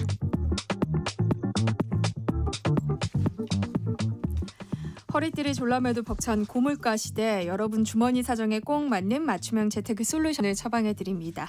짠테크 SS 돈 되는 라디오 한국경제교육원 서현로 원장님과 함께하겠습니다. 안녕하세요. 안녕하세요. 네, 오늘은 어떤 얘기 준비해 오셨을까요? 오랜만에 제가 상담한 사례자 얘기를 한번 해볼까 합니다. 네. 정확하게는 가까운 지인이 겪은 일인데요. 이 지인이 전세로 살고 있었는데 이번 달이 계약 만기라 집주인에게 집을 빼겠다고 한 겁니다. 그런데 지인이 새 들어서 사는 동안 주택 가격이 정말 많이 내려갔고 세입자 구하기도 어려운 상황이라 전세 대출 이자 일부를 지원해 줄 테니 계약을 연장해 달라, 이런 요청을 집주인이 제 지인에게 제안한 겁니다. 근데 이미 한 차례 연장한 상태였고 사정상 계약이 만기되면 나가겠다고 했으나 집주인이 자기는 돌려줄 돈이 없다며 막무가내였습니다. 알아보니 주택 가격이 많이 떨어져서 전세 가격보다 떨어진 상태였고요. 역전세네요, 그죠? 네. 요즘 이런 경우 많던데요. 이분은 그래서 전세금을 돌려받았어요? 세입자가 전세 보증보험이라도 가입했다면 해결 방법이 있었지만 그렇지 않아서 어려운 상황이었는데요. 네. 집주인이 시세보다 저렴하게 내놨지만 문의조차 없었고 전세 계약 만기가 도래해 은행에선 상한 압박이 들어왔습니다. 그래서 어쩔 수 없이 세입자와 집주인이 합의를 보고 전세대출금 이자 일부를 집주인이 지원하는 조건으로 계약을 재차 갱신하기로 했는데요. 언제까지 갱신할 수는 없는 거잖아요. 네. 그래서 이번에 계약을 할 때 어떤 조항을 추가하면 좋을지 제게 물어보더라고요. 그래서 다음 만기가 도래했을 때 주택 가격이 어떤 조건이 되면 처분해서 전세금을 돌려준다는 특약을 추가하라고 조언했습니다. 그럼 그렇게 일단 종결이 된 거예요? 그랬으면 다행인데요. 이 집주인이 지방세를 미납하고 있어서 부동산에서 전세 계약 작성을 못 해주겠다고 했던 겁니다. 그래서 집주인이 부동산 빼고 세입자와 둘이서 작성을 하자, 이렇게 얘기를 했는데 그렇게 해도 될지 제게 물어보더라고요. 아나운서님이 들었을 땐 괜찮을 것 같나요? 아니요, 전 좀 위험할 것 같은데요. 네, 맞습니다. 그런데 사실 계약서를 부동산에서 안 하고 집주인과 세입자 둘이서 공정을 받아도 크게 문제가 될 건 없습니다. 하지만 문제는 지방세가 지출이 큰 세금도 아닌데 그걸 못 내고 있다면 향후 큰 문제가 생길 수 있는 상황인 거잖아요. 네. 그래서 제가 집주인과 직접 통화를 해봤는데요. 운영하던 사업장이 코로나 이후 완전히 무너져서 일용직 일을 하면서 버티고 있는데 처분할 다른 주택도 없고 비상금도 없는 상황이었고요. 밀린 세금도 건강보험료부터 시작해서 1,000만 원이 넘는다고 하더라고요. 이런 상황은 부동산 경기가 좋아져서 다시 전세가 뛰지 않는 한 이 집주인이 해결할 수 없는 상황이란 판단이 들었습니다. 집주인 사정도 사정이지만 전세 계약한 세입자도 정말 날벼락인 거잖아요. 맞습니다. 제가 이런 사례를 말씀드리는 이유가 몇 년 전과 비교해서 특히 지방 부동산 가격이 많이 빠졌죠. 그래서 역전세 우려도 큰 상황이고요. 네. 비슷한 어려움을 겪고 계신 분들이 많을 거라 생각이 들었습니다. 그래서 이렇게 세입자가 손쓸 수 없는 상황까지 가지 않도록 많은 것들을 따져봐야 하는데요. 일단 앞서 얘기한 것처럼 지방세 완납 증명서를 제출하지 못한 집주인과 전세 계약을 진행하는 건 다소 위험할 수 있습니다. 네. 왜냐하면 체납한 지방세가 있을 경우 해당 부동산의 압류나 강제 집행이 들어올 가능성이 있기 때문인데요. 그렇게 되면 임차인은 보증금을 보호받을 수 없고 체납된 지방세가 많은 경우 전세금을 돌려받지 못할 가능성도 커집니다. 이렇게 전세금을 돌려받지 못할까 봐 전세 계약하기 두렵다는 분들 많을 텐데요. 오늘 짠테크 SOS 돈 되는 라디오에선 전세 계약 시 따져봐야 할 것들 짚어드릴 예정이니까요. 방송 들으면서 궁금한 점 있으시면 문자로 많이 참여해 주세요. 참여하실 번호는 샵 9730번이고요. 짧은 문자 50원, 긴 문자는 100원의 정보 이용료 있습니다. 콩 게시판 KBS 일라디오 유튜브 채널을 통해서는 무료로 참여하실 수 있으니까요. 많은 참여 부탁드립니다. 일단 앞서 얘기한 사례자처럼 집주인의 세금 체납 사실을 좀 먼저 체크해야겠어요. 네, 맞습니다. 요즘은 세금 관련 서류를 부동산 계약할 때 보기 때문에 문제가 많이 줄어들긴 했습니다만 여전히 세금 관련 문제가 있습니다. 계약 당시엔 체납이 없었지만 추후 개인 사정으로 발생하기도 하고요. 임대인이 여러 세입자를 둔 다가구 주택의 경우에는 복잡해지는 경우가 네. 많습니다. 예를 들어 선순위 세입자가 전입신고를 통해 확정일자를 받았는데 세금 체납으로 경매가 진행이 된다면 선순위 세입자가 먼저 보증금을 받게 됩니다. 그럼 후순위 세입자는 보증금 반환에서 불리해지고 경매 대금이 충분하지 않으면 후순위 세입자는 보증금을 돌려받지 못할 가능성도 생깁니다. 그러니까 여러 세입자를 둔 곳에 들어갈 때는 특히도 조심해야겠어요. 맞습니다. 그래서 임대인에게 납세 증명서를 계약 전에 꼭 요구하셔야 하고요. 이를 제출하지 않는다면 체납 가능성이 있는 건 피하는 걸 추천드립니다. 또 다가구 주택의 세입자로 계약을 하게 된다면 선순위 세입자도 꼭 확인하셔야 되는데요. 크게 어렵지 않습니다. 행정복지센터에 가서 전입세대 연락원을 발급받아서 확인하실 수 있고요. 또 등기부등본에서 전세권 설정 여부도 확인할 수 있습니다. 이런 점이 우려된다고 부동산에 얘기를 하면 사무실에서 다 알아봐 주기도 합니다. 그래서 요즘은 전세보증보험 많이들 가입하시더라고요. 여기에 가입하면 그래도 좀 안전한 거죠? 맞습니다. 전세보증보험에 가입하면 보증보험사를 통해 전세금을 우선 지급받을 수 있습니다. 이후 보험사가 집주인에게 구상권을 행사하고요. 그런데 이것도 계약 전에 가입이 가능한지 꼭 확인을 해야 합니다. 네. 일단 전세보증보험에 가입하려면 일정 조건을 충족해야 하는데요. 전세 계약 기간이 1개월 이상 남아 있어야 하고 반환 시점에 계약이 종료됩니다. 또 전입신고와 확정일자는 필수고요. 주택도시보증공사의 보증보험 가입 조건은 보증금 및 소득권은 7억 원 이하, 지방은 5억 원 이하이며 집주인이 체납, 신용불량 등 금융 문제가 없어야 합니다. 그런데 제가 말했던 사례자처럼 첫 계약 때 가입하지 않았는데 갱신할 때 주택 가격이 많이 하락했다면 네. 전세보증보험 가입이 불가능하거든요. 그래서 만약 보증보험 가입이 안 되는 상황이라면 계약을 정말 신중하게 고려해야 합니다. 전세 사기를 예방하려면 앞서 얘기했던 그 확정일자도 중요하죠. 맞습니다. 전세 계약 후 확정일자를 받아야 법적으로 전세금을 보호받을 수 있는 우선 변제권을 얻을 수 있는데요. 제가 얘기한 사례자처럼 계약을 갱신할 때도 확정일자를 다시 받아야 하나 고민하고 제게 물어보는 분들이 꽤 있는데요. 네. 그런데 확정일자를 새로 받았는데 그 사이 집주인이 체납을 했다면 문제가 되겠죠. 그래서 기존 계약이 종료되었으나 임차인이 계속 거주하면서 자연스레 계약 연장이 된 경우라면 기존 계약서 효력이 계속 유지가 되므로 추가로 확정일자를 받을 필요는 없습니다. 네. 하지만 보증금 인상 등 조건이 달라져서 계약서를 다시 작성하는 경우엔 새로운 계약이니까 확정일자를 다시 받아야 합니다. 확정일자를 받아야 우선 변제권이 생긴다고 했잖아요. 이런 우선 변제권은 전입신고가 되어야 효력을 얻을 수 있습니다. 그래서 전입신고 없이 확정일자만 받을 경우 소용이 없기에 전입신고도 꼭 필요한 부분입니다. 또 기존 계약서를 파기나 분실로 새로 작성한 경우에도 확정일자를 받아야 합니다. 그런데 이때 임차인의 주택에 저당권 설정이 된 상태에서 기존 계약서를 분실하거나 파기해서 전세 계약을 다시 하고 확정일자를 다시 받게 되면 저당권보다 우선 변제권 순위에서 밀릴 수 있습니다. 네. 왜냐하면 최초 확정일자 효력이 사라지고 재계약 시점에 확정일자로 다시 변제권을 부여받기 때문입니다. 그러니까 확정 일자가 중요하긴 하지만 뭐 계약할 때마다 갱신할 필요는 없다는 말씀이신데요. 그럼 어떤 경우에 확정 일자를 새로 받지 않아도 되는 건지 정리를 한번 해주세요. 네, 계약 종료 6개월에서 2개월 전까지 집주인이 임차인에게 계약 갱신, 조건 변경에 대한 연락이 없었다면 묵시적 계약 갱신으로 자동으로 연장이 됩니다. 이 경우 확정일자를 새로 받지 않아도 되고요. 전세보증금이 동일하거나 아닌 낮아지는 경우에도 새롭게 받을 필요가 없습니다. 네. 또한 임대차 계약 기간에 대한 변경이라면 특약일안에 기재하면 되기에 기존 계약서 확정일자 효력이 그대로 유지됩니다. 전세 계약할 때 또 챙겨야 할 것들이 있을까요?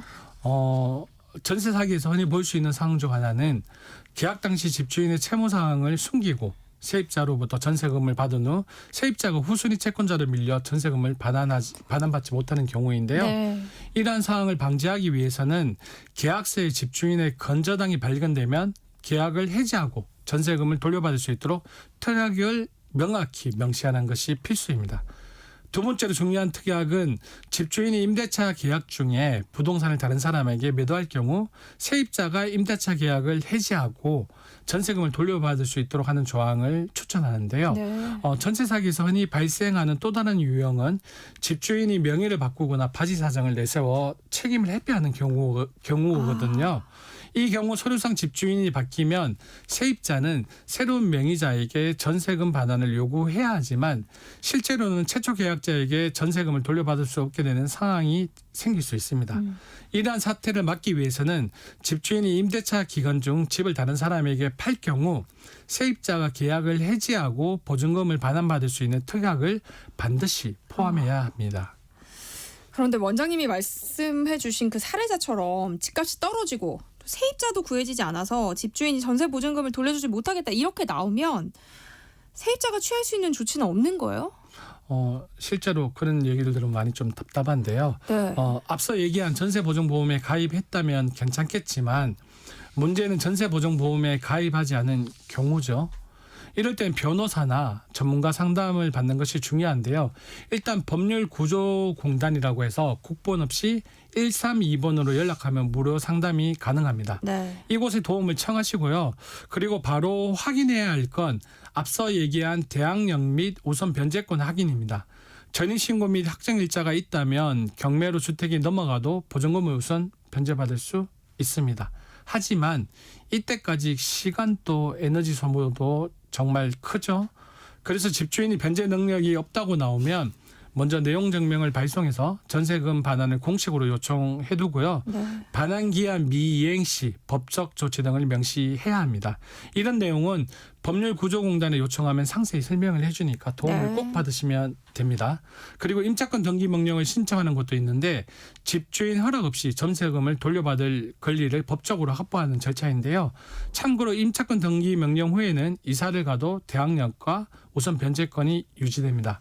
그래도 계속 돌려받지 못할 경우에는 임차보증금 반환 청구 소송을 제기할 수 있는데 여기까지 가는 건 정말 최악의 상황입니다. 네. 전세 계약 시 체크해야 할 것들 살펴보고 있는데요.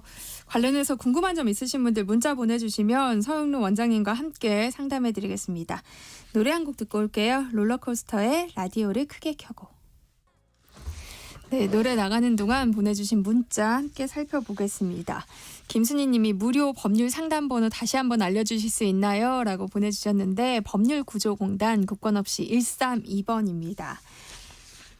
전혜연 님이요. 대학가 원룸 계약할 때 조심할 건 없을까요? 라고 여쭤보셨어요.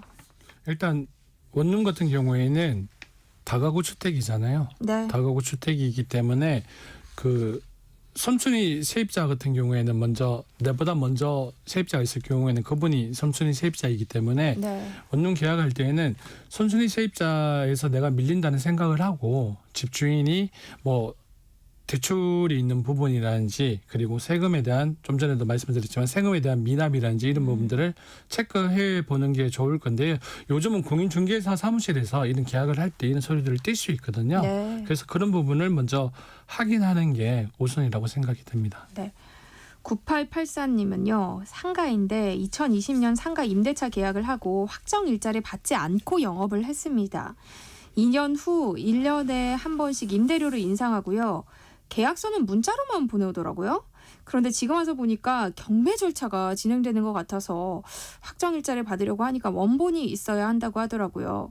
그런데 계약서 원본을 달라고 하니까 화만 내면서 주질 않습니다. 이럴 때 어떻게 해야 하나요? 하셨어요. 꽤 심각한 상황이네요. 경매까지 네. 넘어갔으면. 근데 이건 제가 대답하기보다는 좀 전에 박 아나운서님께서 말씀하셨듯이 법률구조공단의 도움을 먼저 요청하는 게 맞습니다. 네. 132번에 전화를 해서 네. 법률구조공단의 지금 현재 상황을 말씀을 드리고 네. 법적인 조치를 취하는 게 우선이고요. 그리고 이거 외에 상가 분쟁에 대해서도 따로 이렇게 할 수 있거든요. 법률적인 도움을 받을 수 있기 때문에 네. 일단 이 9883님께서는 법률구조공단에 전화를 해서 먼저 상담 예약을 잡고 대면 상담을 통해서 내용 증명부터 먼저 보내는 방법부터 취하는 게 우선이라고 생각이 듭니다. 네. 6698님이요. 저는 매매가보다 전세 가격이 높은 소위 말하는 깡통 전세에 살고 있습니다. 계약이 올 9월까지인데요. 새 세입자가 없어서 제가 9월에 전세금을 받지 못할까 매일매일 걱정입니다. 혹시 지금 확인해 볼 수 있는 건 없을까요? 하셨어요. 매일 걱정이실 것 같아요. 그런데 지금 일단은 확인할 수 있는 사항이 없는 거잖아요. 확인할 수 있는 사항이 별로 없고 실제로 제 사례자랑 거의 내용이 비슷한 것 같은데요. 것 같아요. 일단은 집주인하고 나하고의 소통부터 먼저 하시는 게 우선일 것 같습니다. 만약에 집주인이 어느 정도의 돈의 여력이 있다든지 대출로서 가능하다면 현재 6698님의 사정을 얘기를 해서 네. 꼭 전세금을 돌려받을 수 있도록 먼저 대화를 먼저 하는 게 우선일 것 같아요. 일단 집주인의 사정을 좀 알아봐야 할 것 네, 같아요. 맞습니다.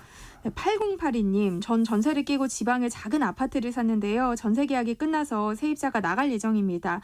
그런데 새 세입자가 구해지지 않아서 신용대출을 받아서 전세금을 내줘야 하나 고민입니다. 이런 경우 도움을 받을 수 있는 곳은 없을까요? 하셨어요. 완전 반대 상황이에요. 네, 오늘 이야기하고 반대 상황인데요. 네. 일단 8082님한테 고맙다고 먼저 말씀을 드리고 싶습니다. 오늘 내용과 반대니까. 그래서 지금은 전세금을 돌려주셔야 되잖아요. 네. 근데 여기에 대해서 어떤 도움을 받을 수 있는 사항은 없습니다. 없기 때문에 나중에 전세금 반환을 하고 나서 주택의 전세가 잘 구해지지 않는다면 그래도 지금 월세 시장은 괜찮기 때문에 네. 주택을 월세로 돌려보는 상황으로 생각해보는 게 나을 것 같습니다. 뭐 신용대출을 알아보시던 아니던 전세를 뭐 월세로 변환을 하던 네. 최대한 어쨌든 확보할 수 있는, 돌려줄 수 있는 방법을 빨리 찾으셔야 될 것 같아요. 네. 네, 짠테코 SOS 돈 되는 라디오 오늘은 여기까지 하겠습니다. 지금까지 서영로 한국경제교육원 원장과 함께했습니다. 고맙습니다. 고맙습니다.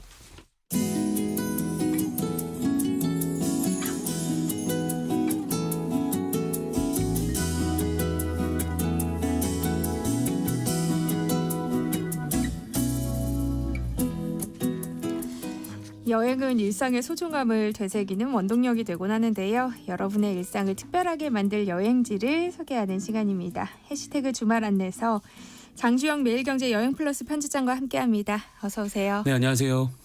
네, 오늘은 절기상 우수인데요. 아직도 날씨가 쌀쌀해요.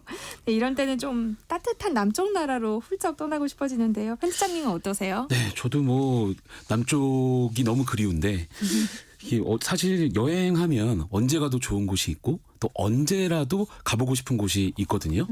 그 둘의 공통점이 어떻게 보면 그리움이란 뭐 단어로 생각이 되는데요.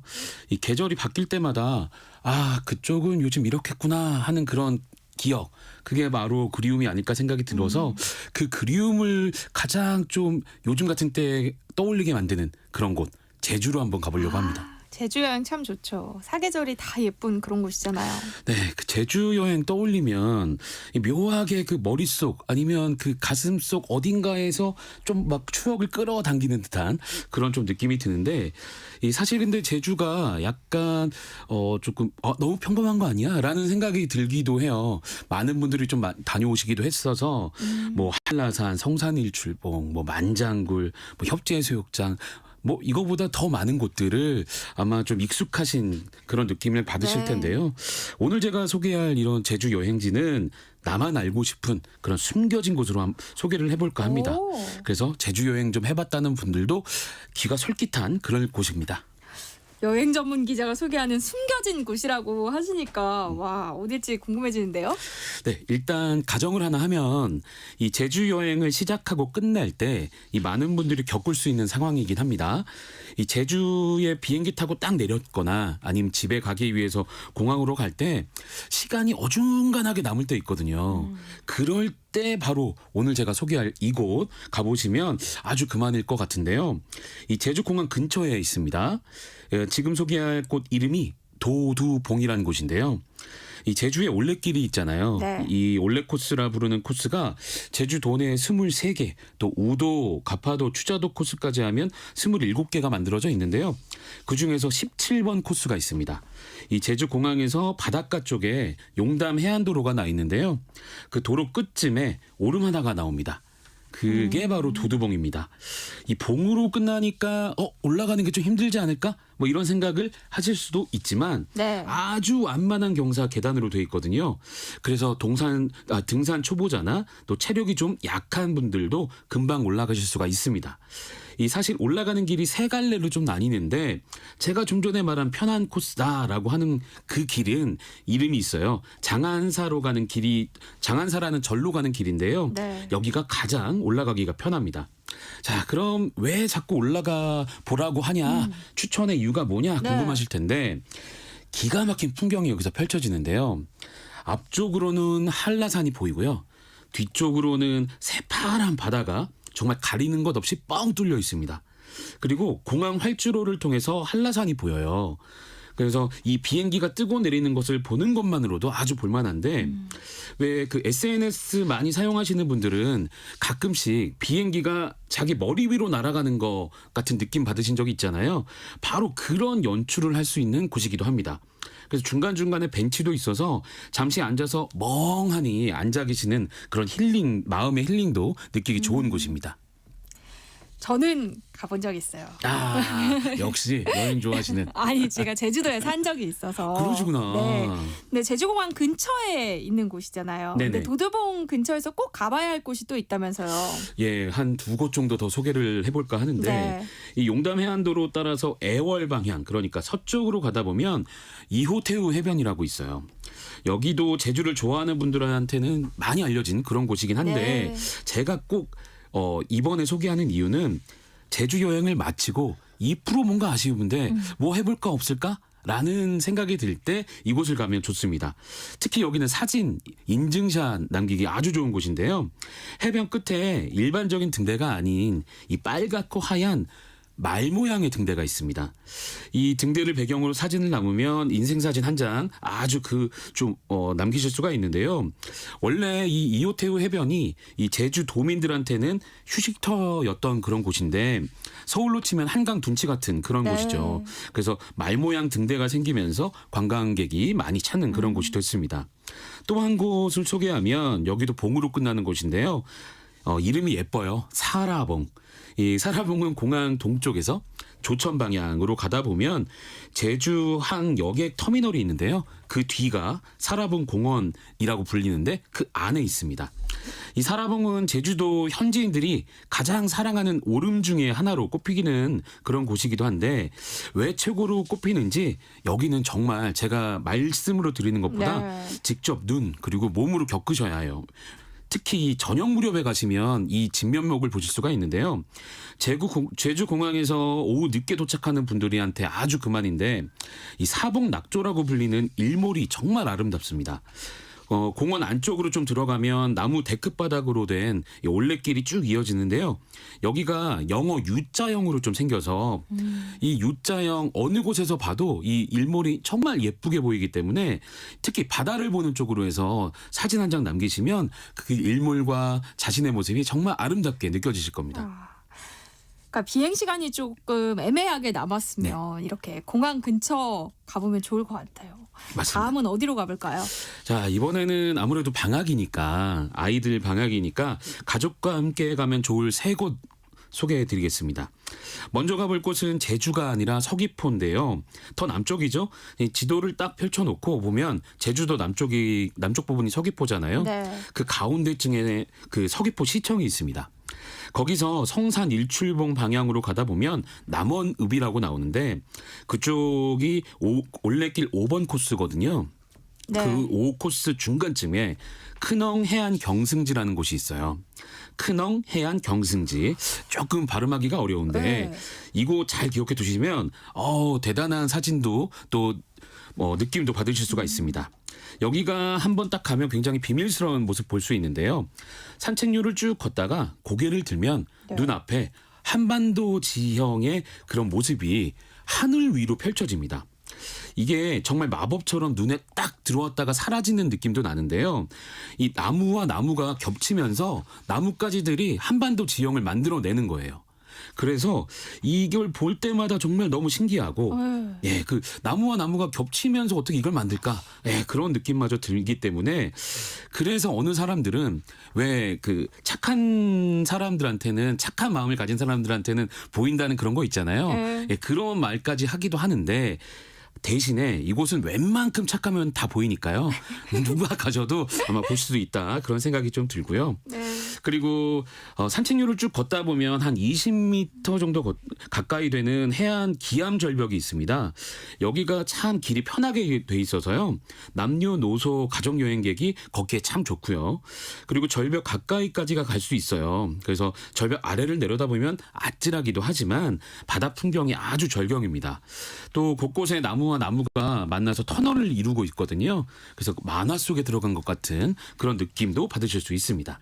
제가 지금 사진 찾아봤거든요. 웬만한 분들 눈에는 보일 것 같아요. 저도 보이니까요. 자, 제주도로 가족 여행 준비 중인 분들은 기억해 두시면 좋을 것 같습니다. 이 가족과 함께 들리면 또 좋을 그런 제주 여행지 한 곳 더 있는데 여기는 이름이 굉장히 익숙하실 듯도 해요. 한라 생태숲이라는 곳인데 한라가 들어가서 익숙한 거지 사실 여기 가보신 분들이 많이 없습니다. 이 사려니 숲, 비자림, 곶자왈 이런 곳은 다 들어보셨잖아요. 많이들 가시죠. 근데 그거와 비교하면 여기도 굉장히 좋은 숲인데도 불구하고 많이 안 가신 그런 곳인데요. 한라산 등반객들이 많아서 좀 그 숲이 훼손이 많이 됐는데 이곳을 좀 환경을 복원하면서 한라 생태 숲이라고 만들어서 지금 관광객들을 맡고 있는 그런 곳입니다. 테마별로 숲을 조성해 놨는데요. 이 자연을 걷는 순 모르길도 있고 휠체어나 유모차가 다니기 쉽게 만든 탐방로도 있습니다. 각각의 길을 좀 연결을 해놔서 둥그렇게 다 둘러볼 수 있게 그렇게 조성이 돼 있고 더구나 전 구간이 경사가 거의 없어요. 평지와 마찬가지입니다. 또 나무 데크로 돼 있기도 해서 그래서 걷기도 아주 좋고요. 그리고 그 도시락까지 싸서 먹을 수 있는 공간도 마련해 놔서 조금 날 따뜻해질 때 가족과 같이 가서 도시락까지 먹으시면 아주 좋은 추억 남기실 수 있을 겁니다. 제주도는 3대가 함께 가는 그런 대가족 여행으로도 많이 찾잖아요. 맞아요. 대부분 경사가 이곳은 없다고 하니까 할머니, 할아버지부터 아이들까지 모두가 즐길 수 있겠어요. 맞습니다. 그래서 가족과 같이 가면 좋을 곳 한 곳만 더 제가 소개를 할 건데요. 네. 이 여기는 아마 제가 갔을 때도 그렇고 제가 추천해서 간 분들도 얘기를 들어보면 갈 때마다 한 4-5명 정도밖에 안 보인다. 이 수많은 사람들이 넘친다는 제주도에서 이곳이 그 정도밖에 안 보인다라는 얘기가 들리는 그런 곳인데요. 마치 제주의 선물 같은 그런 곳입니다. 서귀포 농업기술센터라는 곳인데 여기가 서귀포 시청에서 북쪽 한라산 중턱의 돈네코 방향으로 가다 보면 나옵니다. 정말 매력적인 이유가 이곳에 가면 없는 게 없어요. 일단 감귤밭 물론 있고요. 그리고 계곡, 연못, 녹차밭, 미로공원 이 제주에서 볼만한 것들을 한 곳에 뭉쳐놓은 듯 그런 느낌을 받습니다. 이곳은 사실 농업기술센터라고 말씀드렸듯이 이 실제로 농업기술을 연구하는 곳이에요. 그래서 연구원들이 근무를 실제 하고 있는데 이 근무동 옆쪽으로 감귤 체험 학습관을 지나면 넓은 잔디밭이 나오고요. 한쪽으로는 전국에서 모아놓은 돌을 전시한 곳도 있고 또 감귤 품종 전시 온실이 또 바로 옆에 있습니다. 네. 그리고 한라봉, 레드향 등 뭐 가지각색 귤이 자라는 모습도 그곳에서 볼 수 있고요. 그리고 가장 매력적인 곳이 좀 더 안으로 들어가야 나오는데 미로공원이 있어요. 뭐 다른 미로공원만큼 아주 크진 않습니다. 하지만 아기자기하게 미로를 잘 만들어놔서 아주 흥미로운 그런 시간을 보내실 수 있고 마치 그 영화 서편제나 아니면 그 보성 녹차밭에 녹차밭 걷는 것처럼 그렇게 길이 산책로로 또 만들어져 있거든요. 네. 정말 예쁜 추억 만들기 좋은 그런 곳입니다. 웬만한 것들은 제가 다 가봤는데 여기는 또 안 가본 곳인데요. 숨겨진 보물 같은 곳입니다. 그런데 겨울에서 봄으로 가는 지금 같은 때 또 떠오르는 게 유채꽃이잖아요. 네. 이 제주는 사실 지금부터 한 4월 초까지 노란 유채꽃이 물드는데요. 가장 유명한 곳 하면 뭐 빼놓을 수 없는 곳이 서귀포 안덕면에 있는 삼방산입니다. 여기가 지금 유채꽃이 아주 화들짝하게 피었더라고요. 제가 사진을 받았는데 정말 예쁩니다. 이 보통 3월까지가 절정을 이루는데 상방산 뭐 보신 분들 아시겠지만 중절 모자 좀 엎어놓은 듯하게 생겼거든요. 그 산을 배경으로 아래 노란 유채꽃 그리고 바다를 좀 걸쳐서 사진 한 장 남기시면 아주 아름다운 그런 추억 남기실 수 있고 오늘 숨겨진 곳 위주로 제가 소개하는 만큼 조금 더 색다른 곳 알려드리면 이 제주도 지도를 놓고 봤을 때 한라산을 중심으로 해서 오른편에 표산면이 있거든요. 이 서귀포시에 속하는 곳인데 이 표산면을 대표하는 길 중에 녹산로라고 있습니다. 이 제주에서 서귀포로 넘어가는 양방향 2차선 길인데 이 길이 왜 특별하냐? 특히 봄에 제주를 간다면 왜 여기를 가야 하냐? 바로 꽃 때문입니다. 이 봄에는 이곳을 녹산로 유채꽃 도로라고 부르는데요. 약 10km 정도 되는 길이의 유채꽃 길이 쫙 펼쳐지는데 그냥 유채꽃 때문에 제가 소개시켜 드리려고 하는 게 아니죠. 여기는 3월 초부터 바로 3월 한 4월 초까지 벚꽃이 같이 피는데요. 유채꽃, 벚꽃, 그러니까 노랑, 분홍, 하양, 거기에 갈대, 은빛까지 4가지 색깔을 한 번에 보실 수가 있기 때문에 정말 와 너무 예뻐서 입이 쫙 벌어지는 그런 곳이 되겠고요. 그리고 그 S자형 도로로 좀 돼 있어요. 그러다 보니까 운전 좋아하시는 분들한테도 근데 크게 위험하지 않게 S자거든요. 그래서 드라이브 하시기에도 아주 그만이고 중간에 차를 잠깐 세워두고 사진 찍게끔 해주는 그런 공간이 있거든요. 그래서 두루두루 그런 것들 잘 즐기시면 녹산로 유채꽃길 아주 마음에 드실 거예요. 네. 배미라님이 매주 아름다운 우리나라에 숨어있는 여행 장소들을 소개해 주셔서 고맙습니다. 귀로만 들어도 당장 가고 싶어지네요 라고 하셨어요. 이제 좀 출출한 느낌도 들어요. 제주 하면 또 먹을 거 빼놓을 수 없잖아요.